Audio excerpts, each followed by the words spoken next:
Bom dia, gente. Embriologia geral, para o curso de biologia, turma 20A, certo? 9 de abril de 2018. Hoje nós vamos continuar falando sobre regulação hormonal do ciclo feminino, tá? Assunto que a gente já começou na aula passada. Bem, o que nós temos então? Temos uma estruturação que começa no hipotálamo, aqui é uma parte do encéfalo. Esse hipotálamo recebe informações sensoriais, tanto do meio interno quanto do meio externo, e vai liberar os hormônios que a gente chama de GNRH, fator ou hormônio de liberação de gonadotrofinas. Esse GNRH vai agir nessa parte que vocês estão vendo aqui, ó, que aqui embaixo está ampliada. Então aqui a gente tem, deixa eu só passar aqui.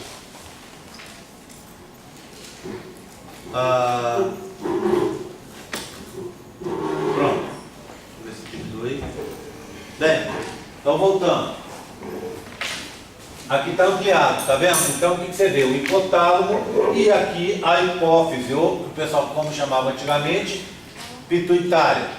Essa glândula, então, ela tem duas partes. A hipófise posterior, ou neurohipófise, que nos interessa muito pouco no curso, que produz só ocitocina, que é aquele hormônio que eu contei para vocês, que controla a ejeção do leite, o trabalho de parto, e a vasopressina, que é um hormônio que tem a ver com a pressão sanguínea. Que vai interessar mais essa hipófise anterior, ou adenihipófise. Ela produz uma série de hormônios, ACTH, hormônio adenocorticotrófico, controla as adrenais, TSH, hormônio tireotrófico, que controla o funcionamento da tireoide e assim por diante. O que vai me interessar aqui são esses três últimos. Na verdade, menos esse aqui, que é a PRL, a prolactina, que é o hormônio que controla a produção de leite nas glândulas mamárias, e esses dois, que são as tais das gonadotrofinas. Então, repetindo, o hipotálamo recebe os estímulos, produz GNRH, que age na hipófise anterior, ou adenihipófise, fazendo com que essa produza as gonadotrofinas, LH, hormônio luteinizante, e FSH, hormônio folículo estimulante. Esses dois hormônios agem nas gônadas, por isso, gonadotrofinas, gônadas, testículos e ovários, locais de produção dos gametas. E trofina, porque vem de trófos, quer dizer alimentar, mas nesse caso aqui não é alimentar com comida, é alimentar com informações. Em outras palavras, é controlar o funcionamento de testículos e ovários. Bem, testículos e ovários, então, vão produzir os hormônios, né? Que são os hormônios sexuais. No caso do testículo, a testosterona, que nós vamos falar à tarde. E no caso dos ovários, o hormônio folículo estimulante, que é aquele hormônio que está relacionado com o desenvolvimento final dos folículos, né? Formação inicial e final. Transformação de primordiais em primários, de primários em secundários e de secundários em folículos terciários, que a gente vai chamar também, guardem aí, ó, os folículos terciários são chamados também de folículos terciários. Eles são conhecidos também como folículos maduros ou folículos de Graf, G-R-A-A-F. Esses são os folículos que vão ser liberados durante a ovocitação. Processo esse que as pessoas conhecem comumente como ovulação, tudo bem? Bem, então esse é o folículo estimulante, a primeira das gonadotrofinas. A segunda é o hormônio luteinizante, o LH. Esse hormônio ele é essencial para a formação do corpo lúteo, ok? Por isso o nome. É a segunda gonadotrofina. Bem, lembrando que FSH e LH são dois hormônios que não estão envolvidos só nesse processo de maturação sexual, no processo de maturação dos gametas, mas também em características sexuais secundárias, como produção de muco, de músculo, pelos, etc, etc, etc, tá? A voz vai ser mais grave, mais aguda, criação de mamas, libido, tudo isso, esses hormônios têm uma contribuição. Bem, vou saltar esse slide. Já falamos sobre o ciclo feminino. Tem dúvidas do ciclo? Só relembrando, o ciclo começa lá no dia 1º, que é a fase de fluxo, também chamada de fase de menstruação. Nessa fase acontece isquemia, estase, isquemia para o fluxo, tem estase, né? Sangue fica parado, tem hipóxia, diminui o nível de oxigênio. Esses eventos, estase, hipóxia e isquemia, levam à morte das células do extrato funcional, fazendo com que tenha descamação desse extrato aí durante o processo de menstruação. Lembrando que essa parada de fluxo ocorre porque os vasos sanguíneos que alimentam o extrato funcional são sensíveis aos níveis de progesterona. Lembra, no final do ciclo, caem os níveis de progesterona. Ao cair os níveis de progesterona, essa região entra então em necrose. Vai morrer essa região e aí você vai ter o processo de menstruação. Bem, logo depois dela você tem a fase proliferativa, que vai do dia 5 até o dia 14. Nela, as células do extrato funcional vão se recompor, as células do extrato basal vão recompor o extrato funcional, através de mitose, de proliferação celular. Por isso, fase proliferativa. Essa fase também é chamada folicular, porque a etapa final de diferenciação dos folículos, ou seja, de secundários para terciários, ocorre nessa fase, do dia 5 ao dia 14 do ciclo. E essa fase é chamada também de estrogênica, porque o principal hormônio feminino produzido pelos folículos em desenvolvimento é o estrógeno. Eles também produzem progesterona, mas essa progesterona é em nível menor e ela é formada pela diferenciação do estrógeno em progesterona, tá? Então os hormônios femininos e masculinos, a gente vai ver daqui a pouco, eles têm essa possibilidade de conversão. Eu consigo fazer essa interconversão de um no outro sem muita dificuldade. Existe a via metabólica para isso dentro do organismo. Bem, aí no 14º dia você tem a ovocitação, que as pessoas conhecem como ovulação, liberação do ovócito 2. Bem, e a fase final é a fase chamada secretória. Ela é chamada assim porque as glândulas uterinas que ficam ali no extrato basal e no extrato funcional, elas começam a produzir bastante secreção. Essa secreção vai se acumular do lado de fora do útero, do lado interno do útero, né? Fora do extrato funcional, ali no lumen do útero, e também vai se acumular, parte dessa secreção acaba saindo pelas laterais dos túbulos, né? Dos ductos, e acaba parando ali no extrato funcional. E com isso vem água, e essa água faz com que essa região tenha edema, esse acúmulo, esse inchaço, acúmulo de líquido. Bem, então por isso que ela se chama fase secretória. Ela vai se chamar também fase luteínica, porque nela está presente o corpo lúteo, ou progestacional. Por quê? Porque o principal hormônio produzido pelo corpo lúteo é a progesterona. Lembrando que o corpo lúteo também produz estrógeno, mas de novo, é a partir de uma interconversão. Produz progesterona e parte dessa progesterona é transformada em estrógeno pelo corpo lúteo. Mas o principal hormônio em quantidade é a progesterona. Bem, aí vai do dia 14 ao dia 28. Termina o ciclo. Como é que funciona aí no final do ciclo? Morre, se não tiver fecundação, o gameta feminino, ele vai morrer no 15º dia. Ele vai deixar de ser funcional no 15º dia e alguns poucos dias depois ele morre. Quando ele morre, os sinais que ele dava para ativarem o corpo lúteo o corpo lúteo está funcional, vão acabar. E aí o corpo lúteo morre também.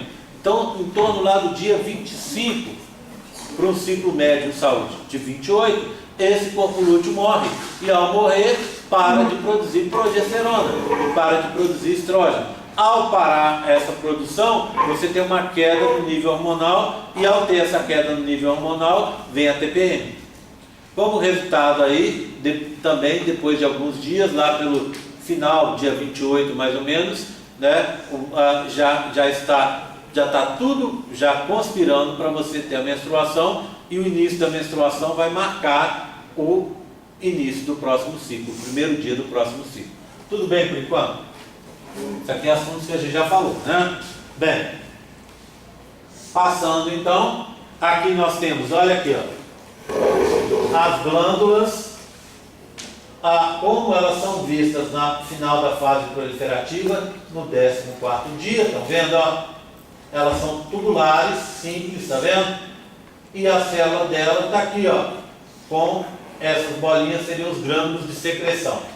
Se a gente olha na semana seguinte, entre o 15º e o 21º dia, está vendo? No início da fase secretória, o que acontece? Elas vão ficar mais e mais tortuosas e com o lúmen, a luz interna, mais visível.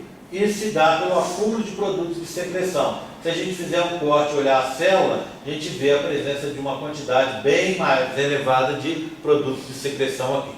E isso fica mais visível ainda na última semana, entre dia 22 e dia 28, tá vendo? Em que ela ficou mais tortuosa do que ela já era, e há um acúmulo de produtos, um acúmulo bem maior, bem significativo de produtos de secreção.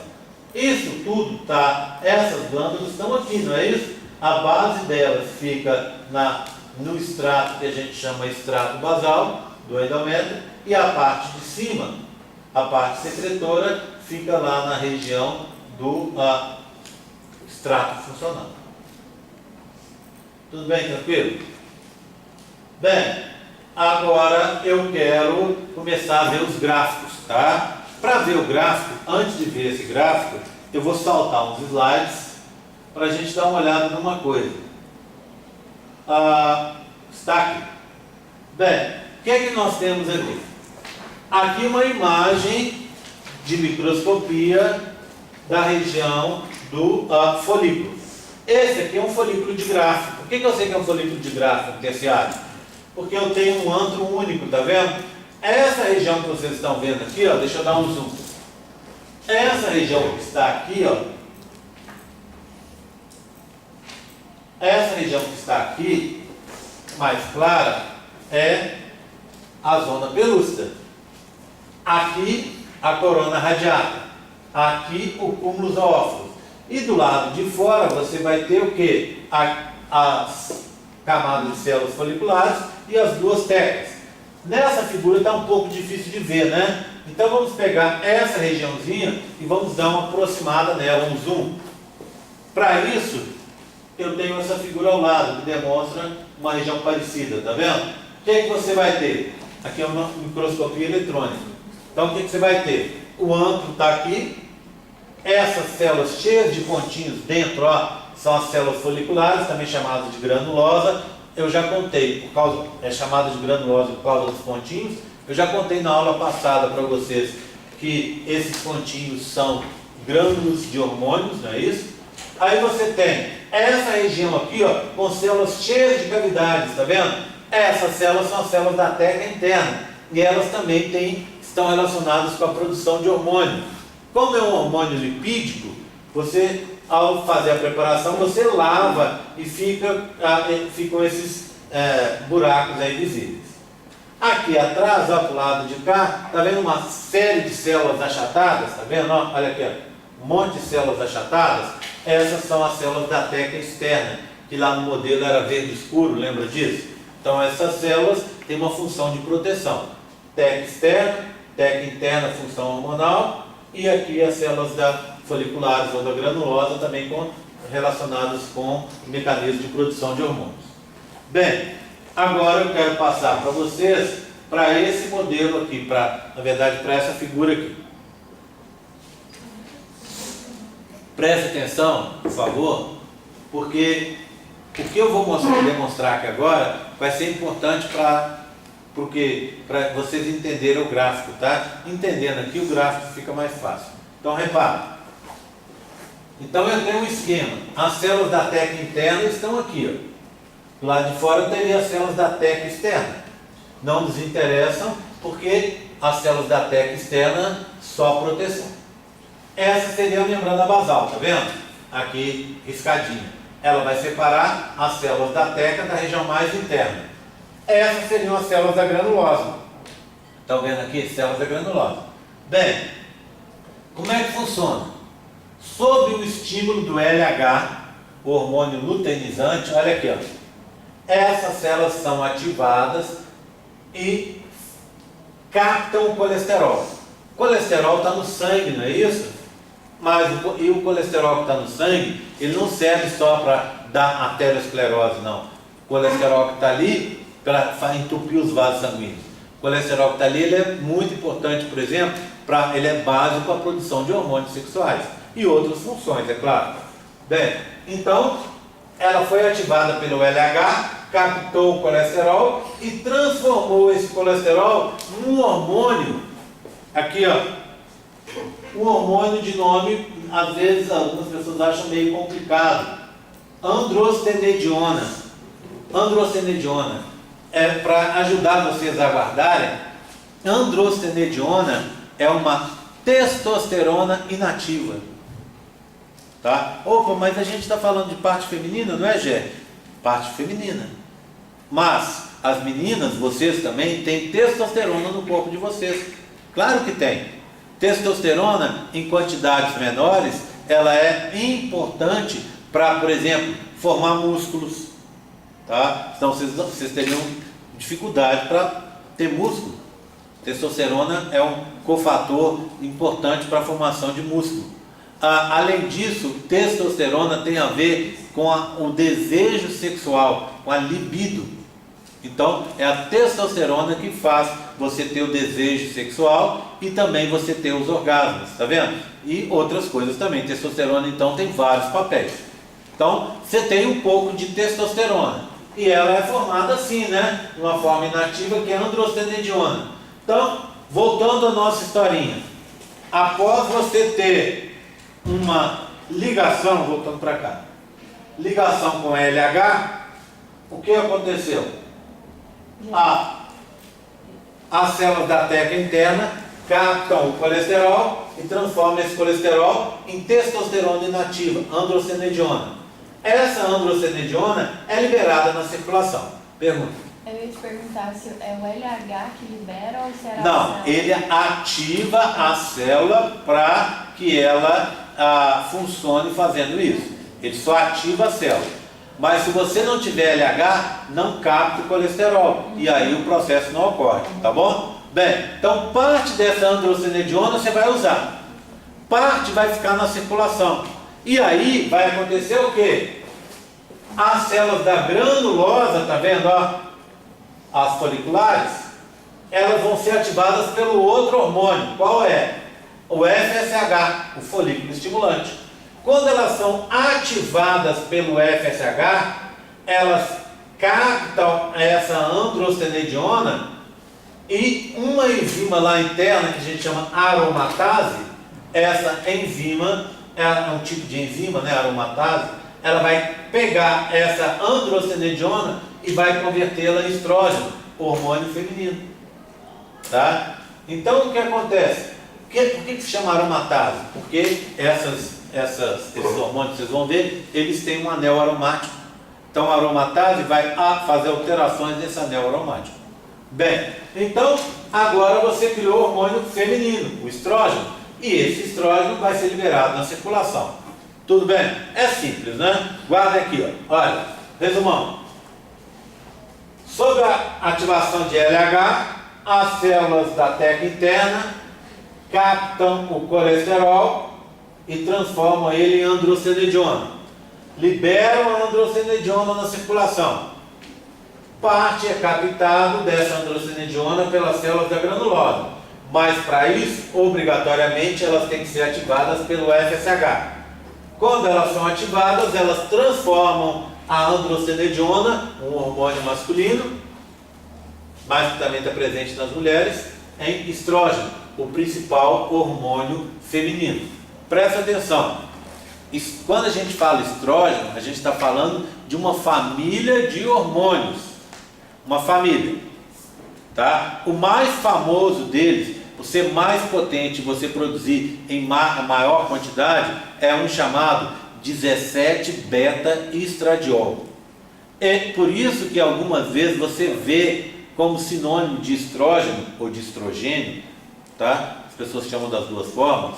Você vê a palavra estradiol como sinônimo, mas tem que lembrar que se a gente for olhar corretamente, o 17-beta-estradiol é só um tipo de estrógeno, existem outros, tá? Tudo bem?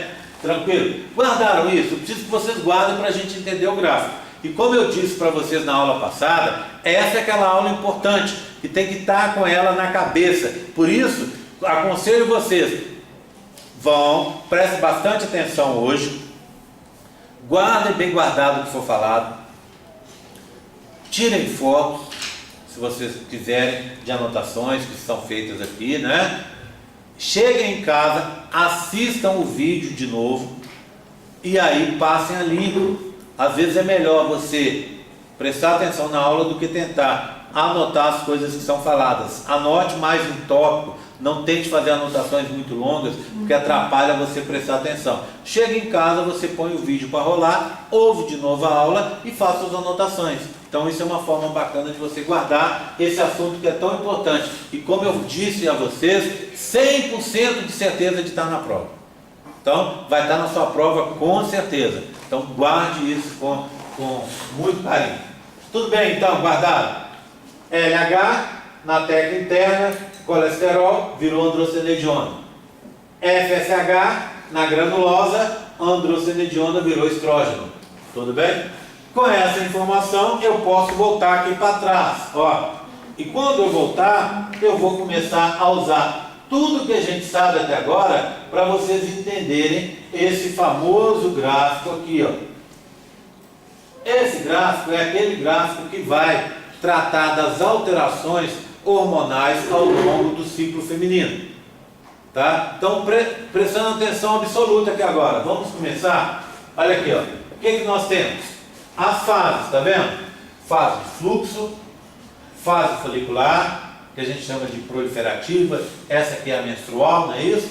E fase luteínica, que a gente chama de progestacional ou secretória também. Tudo bem? Um ciclo médio de 28 dias. Então, o que nós temos aqui? Alterações hormonais ao longo do ciclo feminino. É isso que mostra o gráfico. E quando a gente olha aqui o Y, a gente vê o seguinte: níveis, está escrito errado aqui, tá vendo? Níveis de hormônios, alterações nos níveis de hormônios ovarianos. Quais seriam eles? Em laranja, a progesterona. Em azul, o estradiol ou estrógeno. Aqui, ó, os hipofisários, produzidos pela hipófise. O roxo, o LH. E o vermelho, o FSH, tá vendo? E aqui em cima, os hormônios, o hormônio produzido pelo hipotálamo, o GNRH, as alterações dele, tá certo? Tudo bem? Vamos começar então pelos ovarianos. Presta atenção, vamos lá. Vamos lá, Amanda. Prestando atenção, vamos lá. Olha aqui, ó. Quem está aí no fundo, o Júlia, vem aqui para frente, fica aqui melhor para você. Tá difícil aí. Vocês que estão no fundo, cheguem para cá. Tá? No fundo fica difícil para ver. Bem, então eu vou começar com o estradiol, tudo bem? Com o estrógeno. Vamos lá. O que a gente observa? Na fase de fluxo ele está no nível baixo, tá vendo? Na fase menstrual ele está no nível baixo. Quando chega a fase folicular, a fase proliferativa, ele começa a crescer, tá vendo? Os níveis começam a aumentar. Está aumentando. Bem, eu posso dar duas justificativas para vocês, para esse aumento. Primeiro, eu já contei para vocês que o estrógeno é o principal hormônio produzido pelos folículos. Concorda comigo? Segunda justificativa, vocês se lembram que eu contei para vocês que o folículo primordial é pequenininho, a gente olhou o modelo, o primário é maior, o secundário é maior e o terciário é o maior de todos. Então, esses folículos estão crescendo.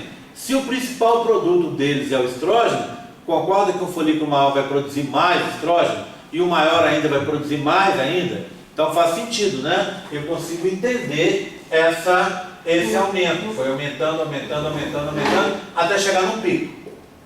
Concorda comigo? Tá? Aí, o que aconteceu para ter essa queda? Os folículos morreram. Por quê? Porque um folículo só vai sobreviver e você vai ovocitá-lo. Concorda? Então, nesse ponto aqui, se você olhar, é um pouco antes do dia 14, olha aqui, ó, você tem uma diminuição do nível do estrógeno. Por quê? Porque os folículos foram morrendo e só sobrou um. Então, foi aumentando, os folículos foram crescendo, crescendo, produzindo mais e mais e mais estrógeno, aqui chamado de estradiol. Quando chegou aqui, os folículos começaram a morrer e aí sobrou um folículo só. Então, a produção diminuiu. Tudo bem? Tranquilo? Tá? Bem, aí você tem uma queda e depois um aumento. Por que você tem esse aumento aqui? Porque, nesse caso, a partir daqui, ó, o corpo lúteo está vivo. E qual que é o principal produto do corpo lúteo? Progesterona. Mas parte da progesterona é transformada em estrógeno. Então você tem um segundo pico aqui, ó. Por quê? Por causa da interconversão de progesterona em estrógeno. O corpo lúteo morreu. Lá pelo dia 25 já não tem mais. O que acontece? Uma queda na produção de hormônios. Tá certo? Vai cair. E ao cair você vai entrar na tal da TPM. Tudo bem com o estrógeno? Ficou fácil assim com essa explicação? Ou seja, tem níveis baixos. Por que nível baixo no começo? Porque não tem o corpo lúteo, nem tem os folículos ainda. Os folículos estão se desenvolvendo, mas ainda são muito pequenos. Quando chegou na fase proliferativa, os folículos começaram aquele crescimento final, aquela diferenciação final. Então começaram a crescer. E como eles produzem estrógeno, o nível de estrógeno foi aumentando. Quando chegou perto da ovulação, da ovocitação, o que aconteceu? O folículo que sobrou, o folículo de Graafi, matou os outros. Eu vou explicar isso daqui a pouco para vocês. E aí o nível de folículos baixou. Está vendo? A quantidade de folículos baixou e a secreção diminuiu. Ela vai voltar a aumentar por causa do corpo lúteo aqui, ó, que vai ter uma conversão de progesterona e estrógeno. E ao final ela cai de novo, devido à morte do corpo lúteo. Tranquilo com o estrógeno? Vamos falar agora da progesterona. Progesterona é até mais fácil. Níveis pequenos, ó, no começo. Por que eu tenho um pouquinho de produção? Porque parte do estrógeno vira progesterona. Não zera, tá vendo? Ó, fica baixo, mas não zera. Aqui, o nível de progesterona foi aumentando. Por que ele aumentou? Por causa da formação do corpo lúteo. Então, você tem um pico de produção de progesterona. Aí, depois, uma queda na produção. Por quê? Porque o corpo lúteo morreu. Ponto final. Simples assim. Entenderam, então, as duas primeiras linhas? Sim? Tranquilo? Posso passar para a de cima, então?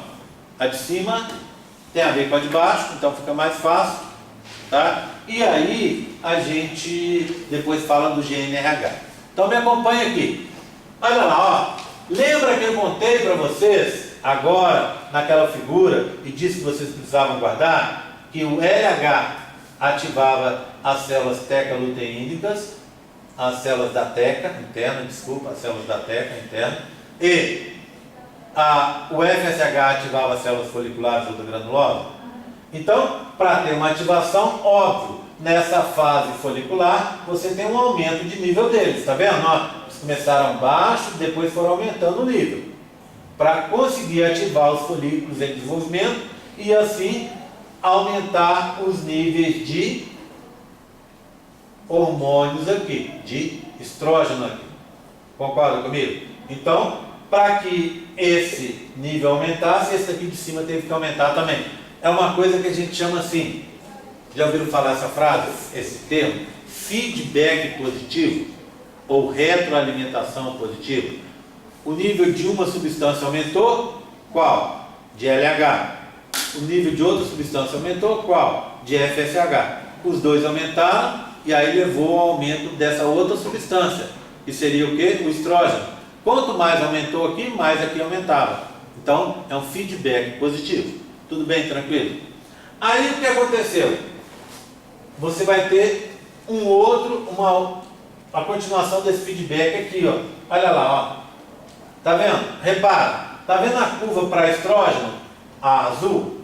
Ela está antes da vermelha e está antes da roxa.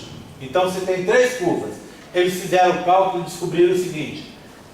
Esse pico aqui se dá 36 horas antes da ovulação. Esse pico aqui, ó, 24 horas. E esse pico que estaria mais ou menos aqui, ó, dá em torno de 12 horas. Então você tem três picos sucessivos para você ter ovulação. E por que acontecem esses picos? Pelo seguinte motivo. Quando você vai aumentando o nível de estrógeno, você vai agindo no hormônio que está provocando a produção de estrógeno. Feedback positivo, não é? Então você aumentou LH e FSH. Aumentou o estrógeno. Estrógeno age no LH e no FSH, que aumenta. Estrógeno, depois FSH e LH age produzindo estrógeno, aumenta estrógeno, que age aqui. E assim vai acontecendo. Tudo bem? Então, a gente conseguiria explicar esses dois picos, por quê? Por causa desse pico aqui. Mas por que eles têm diferença? Por que um acontece 12 horas antes que o outro? Por que você começa com estrógeno? Já pensaram nisso? Porque é o estrógeno que é o causador. Ele que causa as alterações. Então você libera estrógeno, cai na sua corrente sanguínea, sobe e chega lá na hipófise, age nas células e as células vão produzir LH e FSH. Tudo bem? Como as células do FSH respondem mais rápido, o pico de FSH ocorre depois. E as de LH respondem, repetindo, como as de LH respondem mais rápido, o pico de LH acontece logo depois. Então você tem 36 horas, 24 horas LH. E depois, com 12 horas, o FSH, que são as últimas a responder. Tudo bem? Dá para entender, não é? Então um levou ao outro. Agora, por que diminuiu então? Por que você tem uma queda de LH e FSH? Porque caiu. O fator causador, que foi o estrógeno, caiu. Tá vendo? Então, enquanto estava aumentando o estrógeno, estava ativando aqui e ativando aqui. Quando o estrógeno caiu, a ativação cessou aqui e cessou do lado de cá. Então, deu três picos que são essenciais para o processo de ovulação. Tudo bem? Aí, o que acontece? Cai ao menor nível, ó, o LH e o FSH. Vocês sabem por quê? Um dos papéis da progesterona é esse. Progesterona eu já contei para vocês alguns papéis dela. Bem, ela age no útero, tornando o útero adequado para receber o embrião. Ela age na tuba, fazendo com que a tuba abra. Ela age nos vasos do extrato funcional, fazendo com que a circulação de sangue aconteça ali. Concorda comigo? Ela deixa então o útero pronto para a gravidez, mas ela também tem como papel bloquear o FSH e o LH. Então, uma das funções da progesterona é esse, bloquear os dois hormônios que tem a ver com o início do processo. Faz sentido, não é? Pensa bem, você está grávida, o seu útero tem que estar preparado. A progesterona ajuda. Você está grávida, não pode ficar grávida de novo, você não pode reiniciar o processo, estando com o processo em curso, em andamento. O que a progesterona faz? Ela ajuda também. Como? Bloqueando LH e FSH. Tudo bem, tranquilo? Tá? Ok? Bianca, vamos lá, Bianca. Bem, aí o que aconteceu? Quando a progesterona e o estradiol caíram, você vai ter, olha, aqui não, mas no próximo ciclo, um aumento de LH e FSH. Eu poderia pegar esse gráfico e repetir ele para o lado de cá, seria o próximo ciclo, tá vendo? Então, o bloqueio pela progesterona acabou, e aí teve um desbloqueio para você aumentar a produção de LH e FSH. Ao aumentar essa produção, o que você fez? criou chances, condições para que você tivesse a produção de estrógeno no ciclo seguinte e para que os folículos pudessem se desenvolver. Tudo bem? Tranquilo? Vocês conseguem explicar isso na prova? É isso que eu preciso. É isso que eu preciso. Como que você Eu vou colocar essa figura, ou uma figura parecida com essa. A curva é a mesma, não tem como inventar a curva. A curva é essa. Pode estar numa situação, pode estar na outra. O que eu preciso? Que vocês sejam capazes de descrever exatamente o que eu falei. Sejam capazes de descrever as alterações do estradiol, ou do estrógeno, da progesterona, do LH e do FSH ao longo do ciclo. Tá? Faltou o GNRH. O GNRH é um hormônio produzido pelo hipotálamo. Ele age na hipófise. Então, fazendo com que ela produza FSH e LH, não é isso? Então, GNRH moderado, produção moderada de LH e FSH. Hipotálamo, hipófise. GNRH elevado, LH e FSH elevado. GNRH reduzido, FSH e LH reduzidos. Entenderam? Tá? Agora, por que quem que dá um sinal para o LH saúde? Aumentar sua produção. Quem dá um sinal para o GNRH aumentar sua produção ou diminuir? Uma das coisas que está envolvida nisso são os próprios estrógeno e progesterona. Tá vendo aqui, ó? O estrógeno fez feedback positivo no LH e no FSH. E o estrógeno fez feedback positivo também no GNRH. Tá vendo? Então ele age na hipófise, mas age também no hipotálamo. Aqui, a progesterona bloqueia na hipófise o LH e o FSH, mas bloqueia no hipotálamo o GNRH. Tá vendo? Tudo bem? Tranquilo? Todo mundo entendeu? Aí no caso a progesterona no GNRH é negativo, né? É, exatamente. É o feedback negativo, né? Feedback positivo, vocês lembram. O negativo é assim: substância A levou à produção de B. B aumenta o nível, inibe A. A diminui no nível porque foi inibida por B. E aí o B que precisava de A para ser produzido também diminui o nível. Então esse é o feedback negativo. Um exemplo de feedback negativo aqui, ó. Olha lá, ó. Pensa bem. LH levou à produção de progesterona. Progesterona bloqueou LH. Outro exemplo. GNRH elevado levou indiretamente à produção de progesterona. Progesterona inibiu o GNRH. Tá vendo? Feedback ou retroalimentação negativa. Tem outros aí. Tudo bem, tranquilo? Fácil até agora? Tá? Bem, agora nós temos uma outra coisa importante aqui. Pensa bem.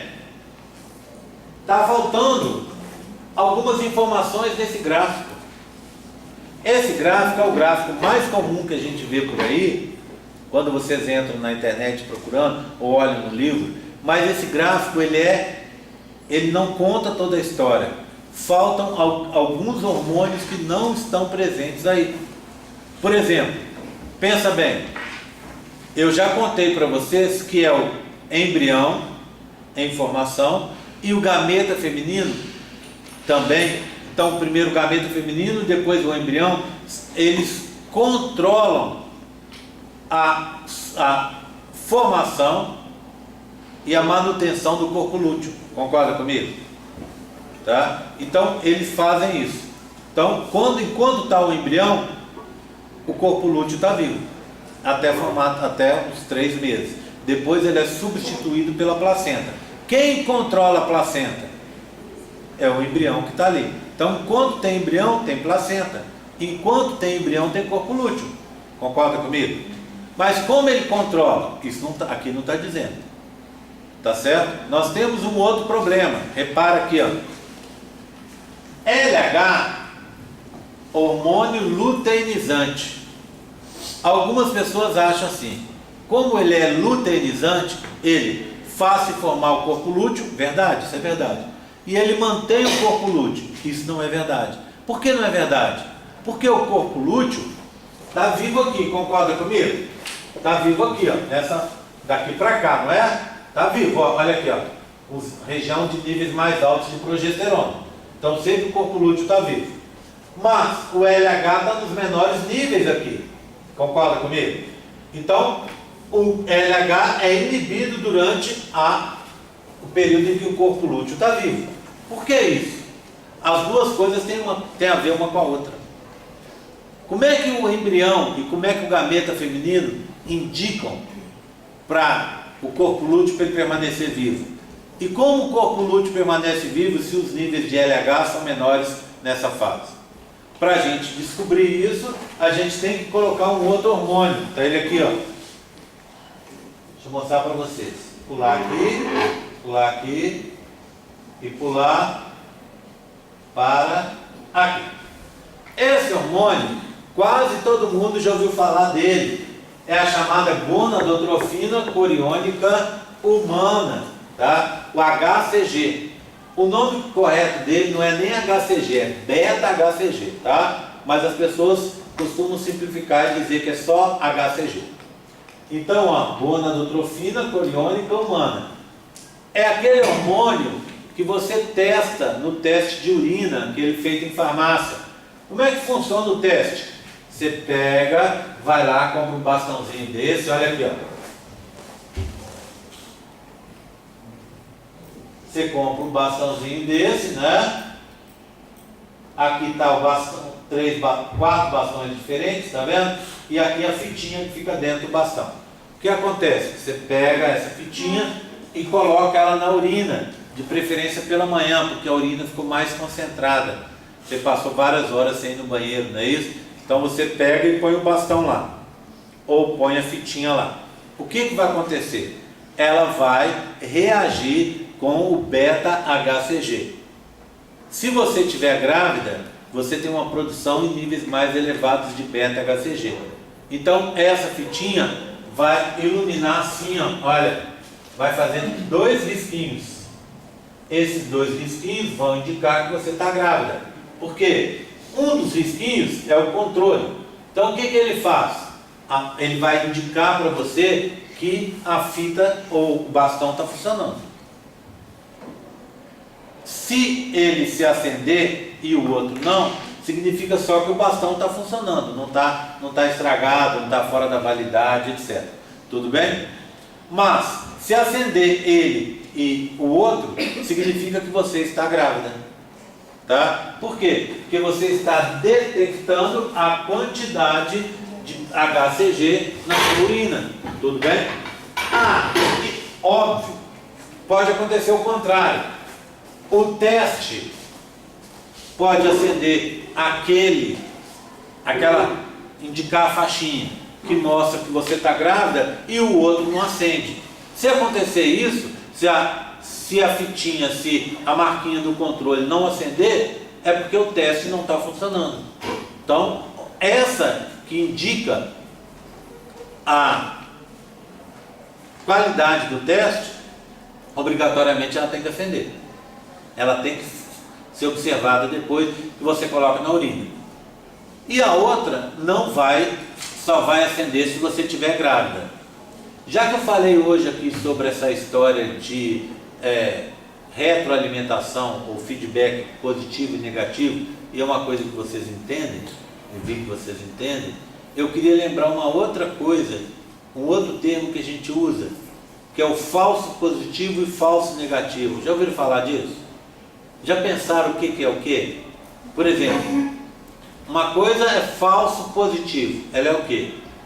Uma coisa é falso negativo, ela é o que? Eu tenho um jeito simples de explicar isso para vocês, presta atenção. Falso negativo, vamos mudar a palavra, o termo? Falso negativo, a gente vai dizer assim, negativo falso, falso negativo, negativo falso. Se é negativo falso, ele é o que então? Positivo. Então, falso negativo é positivo. E o falso positivo é negativo. Tá? Então, vamos colocar exatamente nesse caso. A menina está grávida, então é positivo. Ela vai e faz o teste. O teste deu negativo. Mas é um falso negativo. Por quê? Porque ela está grávida. Só que o teste ainda não conseguiu pegar, porque os níveis de hormônios do beta-HCG, do HCG, lá dentro do corpo dela, não eram elevados o suficiente para o teste captar. Quem já fez esse teste, já viu uma amiga fazendo, já teve vontade de ler a bula, vai ver que funciona assim, ó. O que o teste te fala quando dá negativo? Ele fala assim, ó, teste novamente daqui uma semana. Daqui 1 a 2 semanas. Para quê? Para que você possa aumentar, elevar a quantidade, a concentração do hormônio. Tudo bem? E aí o teste vai conseguir captar. Normalmente esse teste pega com 6 semanas de gravidez. Significa que você tem aquelas 2 semanas do ciclo em atraso, aí você teve o outro mês que você não menstruou. Então imagina, no meio do mês até o final é o período dentro do próprio ciclo. Você já, se você menstruou no dia 1º e seu ciclo é de 28, do dia 14 ao dia 28 você não vai menstruar, concorda comigo? Se tiver tudo normal, você não vai menstruar, então você não espera a menstruação. No outro mês, nas outras 4 semanas, você vai ter o outro ciclo. Então, você não vê a menstruação no ciclo seguinte. Concorda comigo? Bem, isso é de apavorar? Depende. Para a maioria das meninas, não. Não é anormal faltar uma menstruação. Tem gente que tem menstruação irregular. E mesmo que você tenha regular, faltou uma no mês, não é coisa para você apavorar, porque pode acontecer. Aí o que acontece? A pessoa só vai notar que ela está grávida depois desse atraso do mês. Concorda comigo? Aí ela vai e faz o teste. Quando ela faz o teste, aí com 6 semanas, o teste já consegue pegar. Quando você não veio a próxima menstruação e a seguinte que você estava esperando também não chegou, aí você vai fazer o teste, não é assim que funciona? Tá? Então o que acontece? Aí o teste já funciona. Dizem, agora eu vi outro dia uma propaganda na televisão desse teste, dizendo que tem um que pega antes, ele pega eu acho que com 2 semanas. Não sei se funciona, qual que é a precisão dele, né? Mas já se funcionar realmente, é um adiantamento muito grande, né? Então você ficou com dúvida, vai e faz. Bem, então pode acontecer de dar o falso negativo, ou seja, é positivo, você está grávida e ele deu falso negativo. Agora, o falso positivo, ele normalmente não dá. O que é o falso positivo? Você não está grávida e ele indicar que você está grávida. Ele só pode dar o falso positivo em 2 ocasiões. Se ele tiver com problema, o teste, problema de fabricação ou de armazenamento, pode acontecer. Por isso que existe aquela ali para você olhar, e aí se for comprar, você olha se o cara não está com o teste exposto no sol, se o teste está dentro do prazo de validade, se tem a marquinha do Inmetro lá, então se ele está legal. Aí você faz. Tem dúvida, faz mais um, tudo bem? Isso não é uma coisa cara. Faz para você ter uma certeza. Bem, então, se o teste está funcionando direitinho, não vai dar problema. Mas existe uma outra situação em que ele pode indicar que você está grávida e você não está. Saúde. É o caso de alguns tumores. Existem alguns tumores que fazem uma produção elevada do beta-HCG. Então a menina não está grávida, ela está com um tumor. Tá? Por exemplo, numa mola hidatiforme, que é um tipo de tumor, e o que acontece? Ela produz grande quantidade de HCG e não está grávida. Tá vendo? Então, se não é um desses 2 casos, o teste só dá falso negativo. Falso positivo ele não vai dar. Tudo bem? Era isso que eu ia perguntar, porque eu vi a reportagem do menino que fez o teste. Sim. E tinha dado positivo. Aí foi isso que é verdade, aí isso pode acontecer. Mas de qualquer forma, se deu positivo, tem que ir ao médico. Não é? Se deu positivo, independente de qualquer coisa, tem que ir ao médico. Por quê? Porque os seus níveis de beta-HCG estão errados, estão elevados. Ou é gravidez, ou é uma outra coisa que não é legal. Tá? Então tem que ver o que está acontecendo. Tudo bem? Todo mundo entendeu como é que funciona isso aí? Bem, onde começa a ser produzido esse hormônio? Lá pelo ovócito, quando ele é liberado. Os níveis são pequenos, mas aí depois da fecundação o embrião começa a crescer e os níveis vão crescendo até chegar num pico e depois vai diminuir, mas ainda assim você vai produzir beta-HCG durante toda a gravidez. Olha aqui, ó. Então você tem uma produção que começa aqui, não é? Olha lá, você vai começar, vai ter um pico e essa produção ela vai ficar em níveis um pouco mais baixos, tá? Nessa faixa aqui de 10 unidades, tá? Por mililitro durante a sua gravidez. Bem, o que acontece? Você está grávida. Os níveis de beta-HCG são um bom indicativo se a gravidez está boa, está funcionando tudo bem. Se você durante a gravidez diminuir os níveis de beta-HCG, pode ser um indicativo que alguma coisa está errada e que você vai tender para um aborto. Tá? Se os níveis de beta-HCG estão elevados, pode ser um indicativo que está acontecendo alguma coisa na formação daquele bebê. Então tem que olhar, ver o que está acontecendo. Tudo bem? Então, agora onde que eu colocaria o beta-HCG? Antes disso, deixa eu só explicar. O que seria esse beta-HCG então? Esse beta-HCG, ele é um primo do LH. Ele é muito parecido com o LH. Tem tudo que o LH tem, quase tudo. Tá? Por exemplo, uma das funções dele, ele mantém o beta-HCG, mantém o corpo lúteo ativo. Então, a mesma função do LH.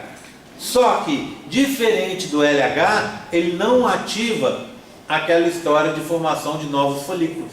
Tá vendo? Ele é muito parecido, mas não é igual. É uma gonadotrofina igual ao LH, que faz quase tudo que o LH faz, mas não leva à produção de novos folículos. O LH ativa, o HCG mantém. Isso, o HCG mantém, é isso aí. O LH ativa, o HCG mantém. Tá? E aí, o que ele faz? Olha, o HCG é produzido pelo embrião em formação, ele vai estimular o corpo lúteo a produzir progesterona e estrógeno. Esse é um dos papéis dele.